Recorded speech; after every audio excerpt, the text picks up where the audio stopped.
Hi folks, how you doing? Time to talk about Chapter 2. By the way, Chapter 2, very important stuff here. Okay, so just so you know, um, you really have to get this debit and credit stuff, okay? If you don't, it's really not that hard. But if you don't take the time to do it, it makes the whole rest of the class almost impossible. It's like it's like the fundamental part of it, okay? So I know it may be a bit of a drag to you, perhaps, but make sure you take the time with this. If you do, life will be much easier. If you don't, you'll spend the rest of the time not really understanding anything, and it'll be really challenging for you to pass the class, okay? And we don't want that to happen. All right, so the balance sheet, by the way, debit and credit, there's some videos out there that are just on debits and credits, okay? I think they'll be quite helpful. If I were you, I would stop this one right here and I would go watch those videos. Then it will make this make a whole lot more sense to you, okay? So I think it'd be a good idea right now. And as a matter of fact, out there on Canvas, I suggest that you watch that before you watch this, okay? So if you haven't, you might want to stop. Stop it right here and go watch that, okay? Then come back. Also, remember the balance sheet, another thing, assets equal liabilities plus stockholders' equity, okay? Got to know that, got to understand that, okay? All right, let's go ahead and move on.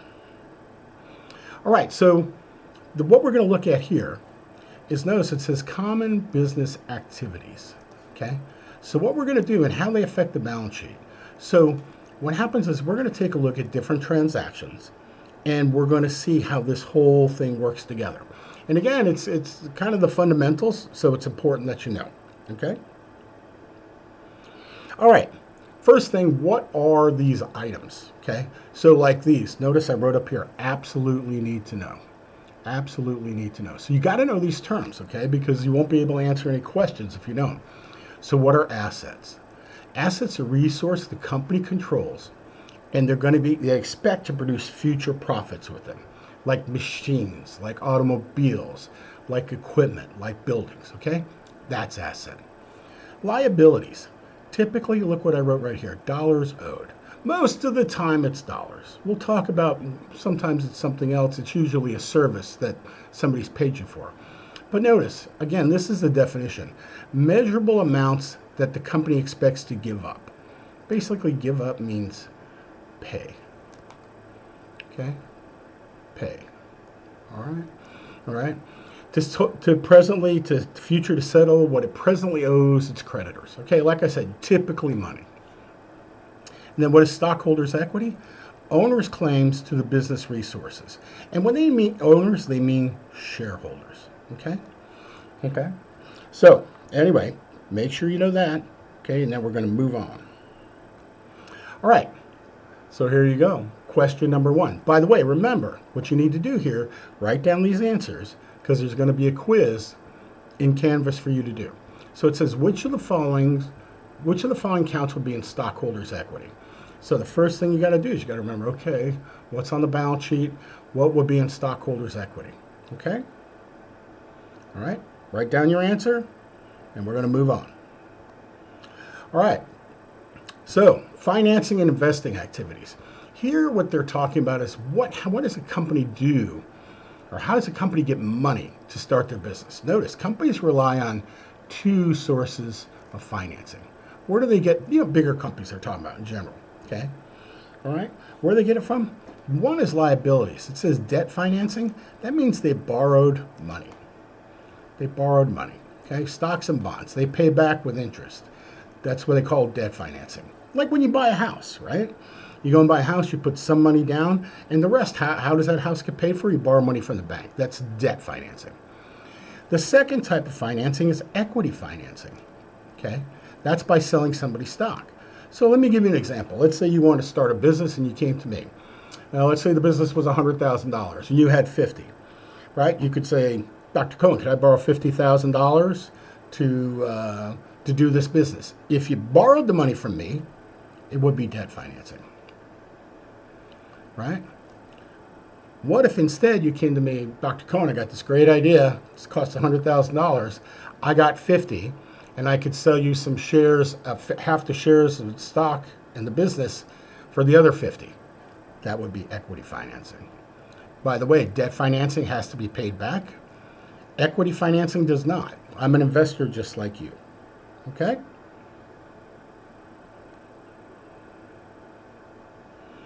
All right. Some interesting items about that. So, one thing you have to keep in mind that a company always has documents for its activities. It's either going to be paperwork or it could be electronic, but everything that's done, payroll, purchasing, all that. So, what you need to think about this in your goal when you're learning this stuff. What's your goal?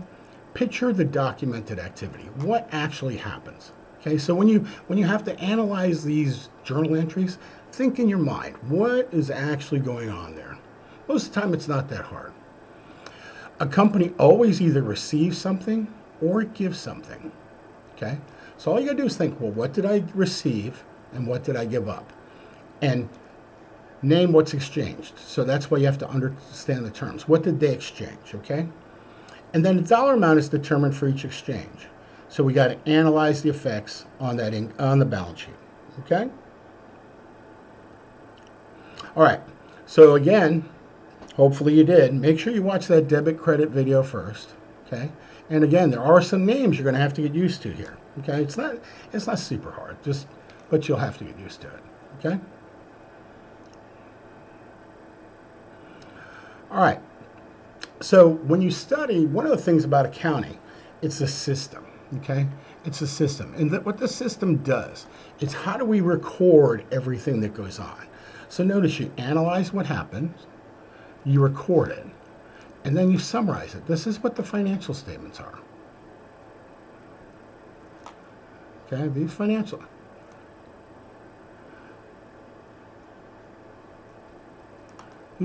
statements, what they are when you have analyzed and you put it into a form for people to understand.